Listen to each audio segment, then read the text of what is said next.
advice po kami kay Net na sana po wag na po siyang pasaway kay Nanay Lorna. Sana po mag-aral pa rin siya ng mabuti. Tuloy pa rin yung pag-aaral niya. At Sabi ko lang sa'yo, Net, na sana hindi mo na uulitin yun kasi nagawa mo na yun eh. Tsaka, isipin mo rin na kahit wala ka na dito sa amin, wala ka na dito kila nanay at saka kay tatay, alam mo, nag-aalala pa rin sila. Pati rin ako, kahit kung ano man yung mga nangyari doon po natin. Kasi alam naman po natin yung pagkatao ni Net. So, dapat po intindihin na lang po natin. wag na lang po natin siyang ibas. Anuhin na lang po natin, parang bigyan na lang natin siya ng advice. Ganyan. Tulong-tulungan lang po natin para maging ano po yung isip niya. Lalo po siyang maganahan. Hindi po siya gagawa ng masama.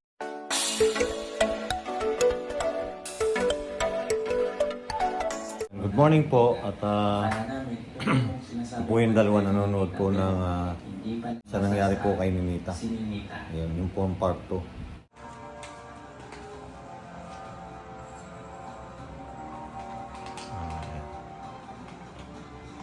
Yan ba yung lalaki? Ay, hindi pala yan? Yan po yung nagturo. Yan lang pala yung nagturo.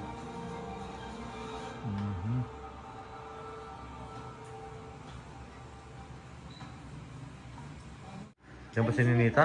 At pagdating nga namin Ayun, dito, si Ninita. ay nakita kaagad namin si Ninita.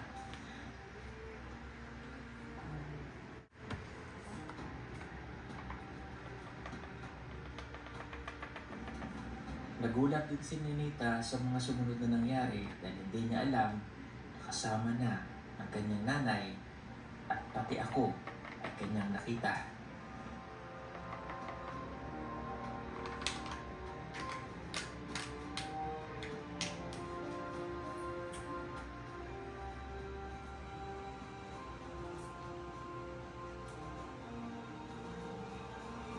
Hindi po ko panuwat mo ba?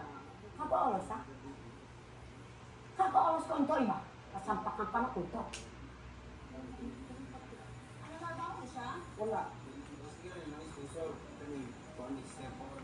Kung biyahe yung ang aming bata tulong na katuy dito sa Manila. Gidala, kanang yun na lalapia Binuog ko eh. Basigid kung nasabi as daran, awa na yun. Tudok ko ang asa dapit ang imong uyab din. Ito ka kung tudok para sangkos ko ito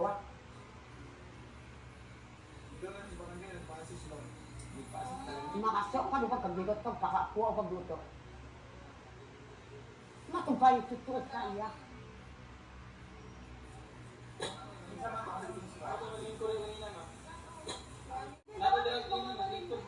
Aba, ika naman ko ito, nakalugsugsog ka din ita.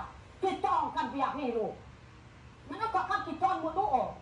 Kung ang ito manilas ka, ang dinatokol ko na po, ako ika maiya. Aboy-aboy ka, namugla ko, kuha ko. Karabing ako kang kuha ko malit ka.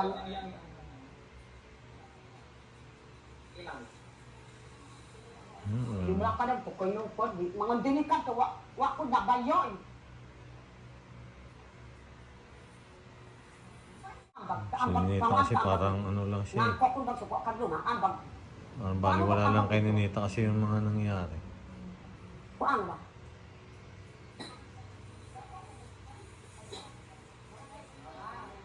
Ay sige man gyud mo tawag ang lalaki. Kini gyud kay kamanghuran ako gyud. Tawagan pa diyan.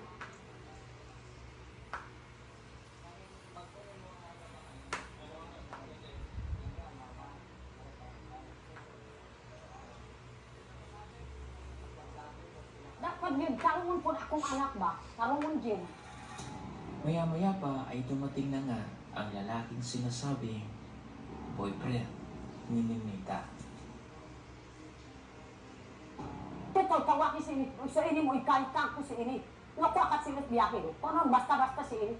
Pakungkos kaniyot lang nga. Sige. Si ini dakon in BIC kon basta-basta. Taktawan ko yung sinit mo nila. Si ini kan uyan si ini. Kung basta-basta akan unto ipadugsuk-suk sa ini. Napakoron. Kung wala bakit mong manunuwa, ambot lang Kung naman makasusin. Tutubo na ito. Akadiya, sa kwarto ko ito. Siniyakin mo kung gasto ka namin sa kaya anak. Sinip mo kasi. Ito dito. Para ka po punto. Tinawagan, sino nagpupunta sa kanya? Pinapunta mo sa dito? Pinapunta mo? Kuha uwag. Wala ko kay kuwag ka. Boyfriend ka? Ako kaya ko ito. Teka ako ka rin. Kung ko yun. Mangihumukad ko ni Nordin. Nag-chat ka ba sa kanya na pupunta siya dito? So, kaya siya napunta dahil sa'yo dito?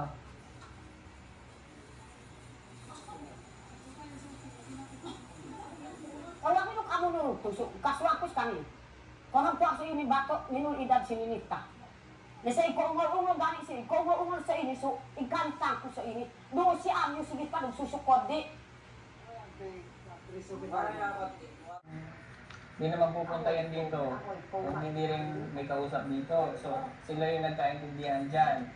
So, ngayon, magkaintindihan na lang tayo, ha? Si Ninita, kukunin na namin. Okay? Minor de edad pa to eh. Nag-aaral pa yan. So, marami na kaming beses na yan tinangka namin kuhanin. Okay?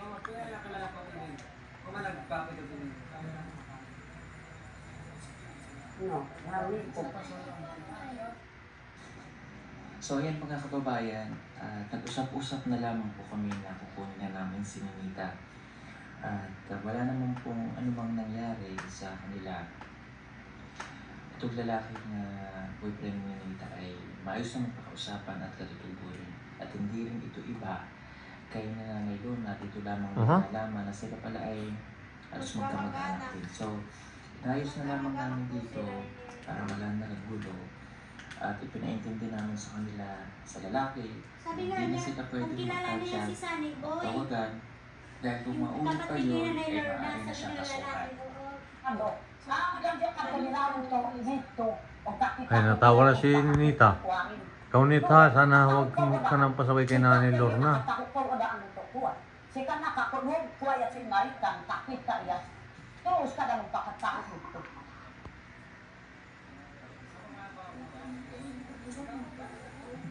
Kapiakin, libon-libon punto. Ipubat ko si Manto, kandin do iya. So kakwa ko pala ko si Marikan. Ma'am, pasensya na po sa ako. Buntak na pinigid sila ang nagpunta kay Ninita. Tapos, ang unsa man wala mo nagkasinapo to, amo nagkailanay, kaliwat mo na. Ni Ninita, wala mo nagkailanay. Wala, karon ko pagani kay na. Ano ilang ko ba? Kamag-anak naman doon, parang hindi kayo, ha? Okay? Oh. Kasi pag Malayo ganis Davao sa kuan Balabong. minor de edad Nakakas ko, Davao, layo kaayo. hindi ka na... Bali yung lalaki, taga ro sa inyo, May?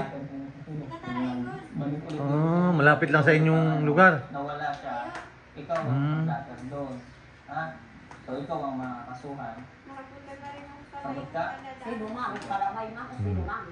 Kung gagani sugtong si kasahot ang sulit.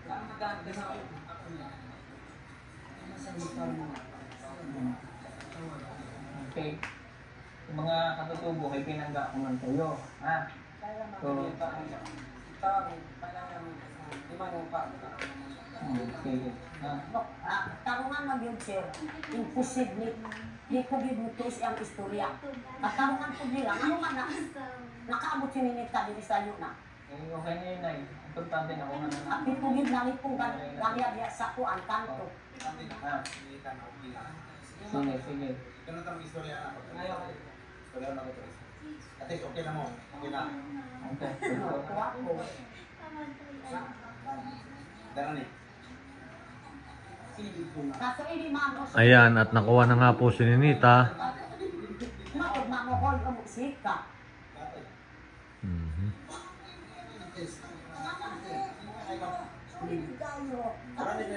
Sorry guys, wala din may kay balo. Wala mga yung sorry good. Oh, sunod din ako ko. Kuha yun ang anak ko yun mami. Oh.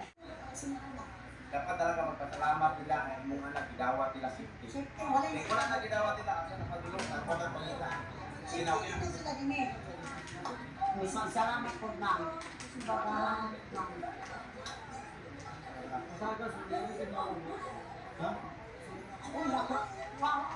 siya kinabol ang ano. Niya, dami, anak man. Anak ko. Anak yun si Pagong niya, pero nagbunot kininita ka ng akong anak. Misang nisuksik na, makita ko nila. Ito niya rin. Ako, parang salamat po sa inyo.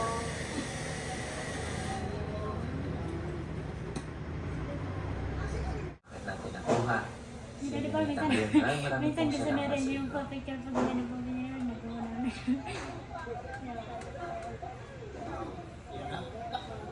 Kaya at least, pagod na kami sa biyahe natin. Naging meet and greet tuloy yung rescue. Tuloy, at least nakuha na natin si Ninita, nagkaintindi na. Yun lang po at papahinga muna kami. God bless us and bye-bye.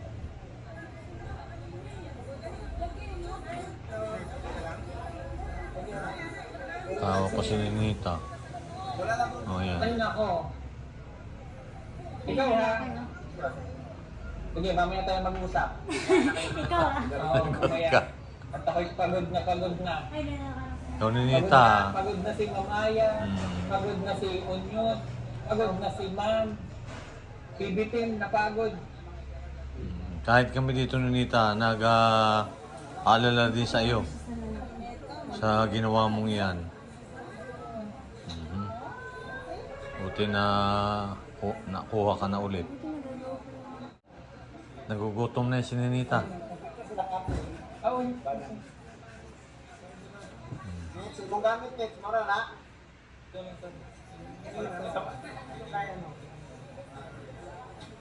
Bilang wala problema, trabaho eh. Pag trabaho, ganyan talaga, mag-responde kami. Sabi ko nga kanina, yung pag-assist walang problema. Basta mayroon lang kami, guided lang kami ng protocol.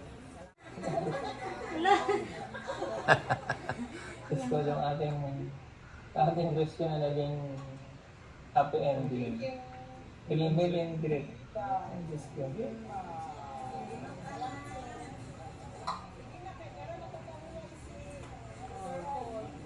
Ayan si Ninita.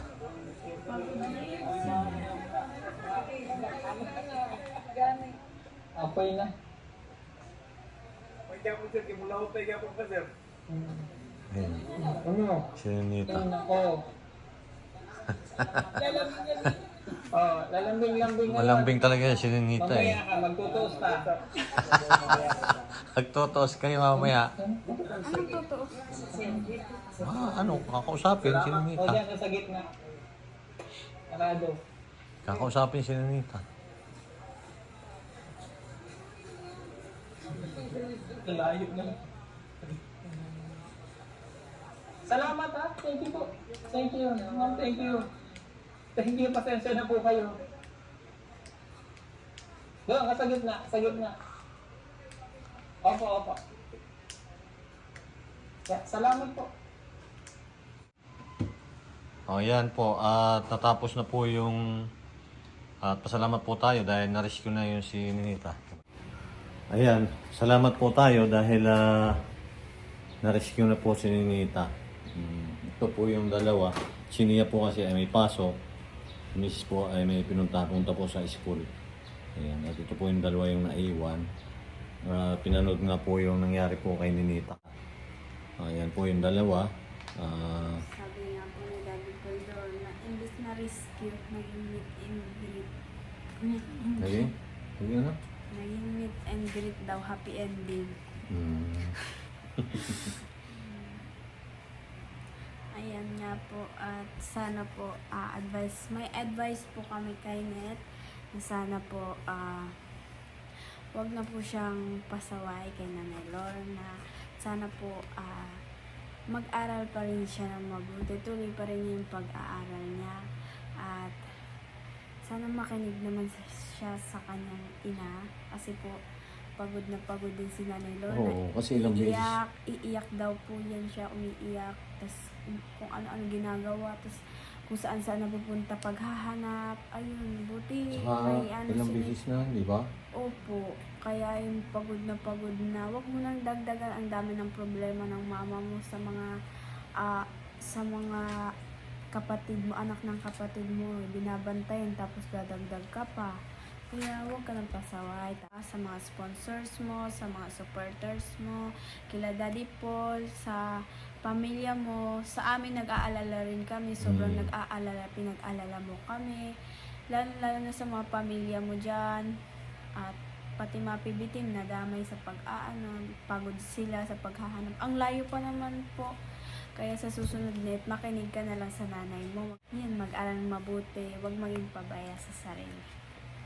Ingat ka lagi at patuloy lang yung pag-aaral mo. Magpakabait ka. Kaya mahal na mahal ka namin, Net, ha? Mahal na mahal ka namin, kaya ikaw ay magpakabait dyan. Huwag ka nang pasuway sa kay Nanay Lorna kasi hindi ka ba naaawa sa kay Nanay Lorna? Ganon din sa mga team na lagi kang hinahanap. Sana huwag ka nang gagawa ng hindi maganda, ha?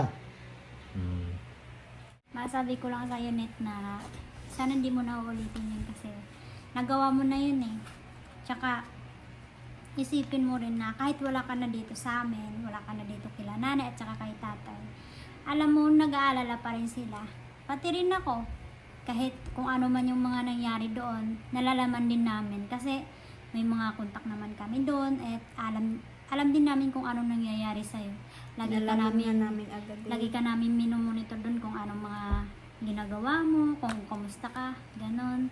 At sana naman, tumino ka na. Kasi, isipin mo, matanda na yung nanay mo. Last ka na lang bunso ka na lang Dapat hindi ka maging paano kay Nanay Lorna. Kasi, sa dami mga kapatid mo, ate, kuya mo, may mga anak, may mga asawa na. Dapat wag mo nang dagdagan yung problema ng nanay mo. Ang dami mo pang mga pamangkin o nalaga ni Nanay Lorna, tapos ikaw Nakikita dagdag mo ka pa. yung sitwasyon Alam ng mo. mga ate mo, dapat hindi mo nagayahan yun kasi nahihirapan sila, nagkakaanak sila na lalo na nahihirapan yung nanay mo, lalo na pag may nangyari sa'yo, gano'n. Tsaka alam mo naman tsaka alam ko rin dati na akala ko pag uwi mo, hindi ka pabigat sa nanay mo. Kasi sinabi mo tutulong ka sa sa pag-aalaga ng pamangkin mo. Sabi mo sa amin dati. O tanda-tanda ko pa yun. Kaya sabi ko sa'yo na huwag kang pasaway dyan. Sinabihan nga kita nung bago ka umalis. Kasi yung reason mo sa amin dalawa ni Russell yung naawa ka kasi nahihirapan yung nanay mo sa pag-aalaga sa mga pamangkin mo kasi yung pamangkin mo nga, di ba? Alam naman natin yun, nawala ng nanay. Tsaka yung mga ate mo na wala pang kaya doon mo na kila Nanay Lorna na may mga asawa na gano'n. Kaya akala namin, tumutulong ka talaga sa nanay mo. So ngayon, alam na namin yung ginawa mo. So, dapat magtino ka na. So, hindi lang din si Nanay Lorna magkakaroon ng problema. Alam ko rin nung napanood ko rin yung vlog ni Onyot na pati si Papa rin nakikitabog sa radyo man kung saan-saan ka na, gano'n, naririnig ko yung boses ni Papa. Si Papa ay lagi kinukontak doon sa 24 kasi si Papa lang din naman yung lagi active sa mga ganong problema. Kaya, wag ka na rin pabigat, tsaka isipin mo na kasi mga matanda na yung nanay at tatay mo ibunso ka na lang, isipin mo bunso ka Oo. Ikaw na lang yung pag-asa nila. Oo nga, ikaw na lang yung pag-asa nila, Nanay Lorna. Kaya ayusin mo na lang din, tuloy mo yung pangarap mo kung ano yung gusto mo. Saka na yun, darating naman yun, Net. Saka na yun. Tatanda ka, mag-aasawa ka rin. Ayun, magiging rin. Mag-aasawa ka rin. Andyan na yung asawa, magkakapamilya ka. Basta hindi ka maghihirap kung darating yung panahon na yun. Oo nga. Sana huwag mo nang ulitin yun. Kasi pati rin kami dito nahihirapan Si Daddy Paul, isipin mo, ang layo kakagaling pa lang ni Daddy Paul sa Mindoro Tapos, tapos nung umuwi sila, tapos meron na uling ganon. Kaya isipin mo, nakakapagod din kaya lagi biyahe, ganon. Tsaka, si Nanay Lorna, lagi mo isipin yung mga magulang mo, tsaka mga pamangkin mo, ang liit pa nila. So, dapat makatulong-tulong ka kay Nanay Lorna. Hindi yung dadagdag ka pa sa problema ni Nanay Lorna. Ang dami na nga niyang problema sa mga apo niya. Tapos ikaw, dagdag ka pa. Ganon. Dapat ikaw, babae ka naman eh. Hindi naman kami galit sa'yo. Isipin, nagsasabihan ka lang namin kung ano yung tama. Ganon. Kasi, alam mo kasi, hindi naman porket nawala ka na sa PB team, hindi naman ganun na nawala ka na wala nang pakialam si Daddy Paul. Siyempre, napamahal na rin si Daddy Paul sa'yo eh. Kapati sila nanay at saka si tatay. O, isipin mo yun, ilang taon ka rin kasi nandito, ganun. Matagal dito si Ninita. Ilang taon ka na ba dito? 3? Magpo-4 na po sa June, Oo, sa magpo-4 na. August. Oo. Si Ninita, bali 3 years 3 ata. years. 3 years din po sa amin si Ninita. Kaya ikaw, Net, masasabi lang namin, huwag ka nang pasaway kay Nanay Lorna. Aalis ka, magpaalam ka lagi. Huwag yung kung saan ka. Basta kung aalis ka sa bahay, magpaalam ka. Yun ang the best. Para alam ka kung saan ka hanapin, ha? Yun lang ang namin. Si Sinia wala dito eh. Kaya, ayun, okay lang naman. Basta ang sabi rin niya, miss ka na namin. Yun lagi ang sabi sa iyo ni Nia. Miss ka na namin. Yun. Tsaka Ano? Pero wag ka lang magalit sa mga sinabi ko kasi totoo naman yung mga sinabi ko. Ay para din yun sa'yo, para kay Nanay Lorna. Oo. Yun. Hindi naman magagalit si Ninita. Concern lang siya kasi pinsan. Oo. Pinsan ka niya, tapos ikaw na lang yung nag-iisang pag-asa ng pamilya niyo. Tapos, kayo na lang din dapat Pag umuwi dyan si Maylin, di ano pa rin kayo, ang tawag nito, best friend pa rin kayo. Alam, kulit Walang na. kulit, may mga kulitan, wala yung mga alitan, pangit yun. Dapat pag-uwi ko, dapat happy. tsaka, Happy. tsaka mag-aral tayo ng mabuti. Ingat ka, Janet. Ayan, ipagpatuloy mo pa rin yung pag-aaral nito, ha? Huwag mawala ng pag-asa. At narito lang kami ni Nanay at ganun din tong Marias. Oo. Lagi nakasuporta sa'yo. Bye-bye. Bye, Nate. I love you. Bye-bye. Bye-bye. Yan. Love you. Sa mga po natin, sa mga viewers po natin, sa lagi po nakasubaybay po sa atin. So, wag po natin husgahan po si Nate. So, na lang po natin, nire-respeto na lang po natin. Kasi alam naman po natin yung pagkatao ni Nate. So, dapat po intindihin na lang po natin. Huwag na lang po natin siyang ibas. Anuhin na lang po natin, parang bigyan na lang natin siya ng advice. Ganyan. Tulong-tulungan lang po natin para maging po yung isip niya. Lalo po siyang maganahan. Hindi po siya gagawa ng masama. Kasi po pag inaano natin siya, parang ayaw na lang niyang ganun. Huwag na lang, Kasi bibigyan niya lang niya yung sarili niya sa ibang tao kasi Parang iksi ng pasensya na po. Pasensya na. intindihin na lang po natin si Net. Ayun po. Ano po? Shout Thank out you po po sa sa inyong inyo. lahat. Bye-bye. Shout out po. Bye-bye. Bye-bye.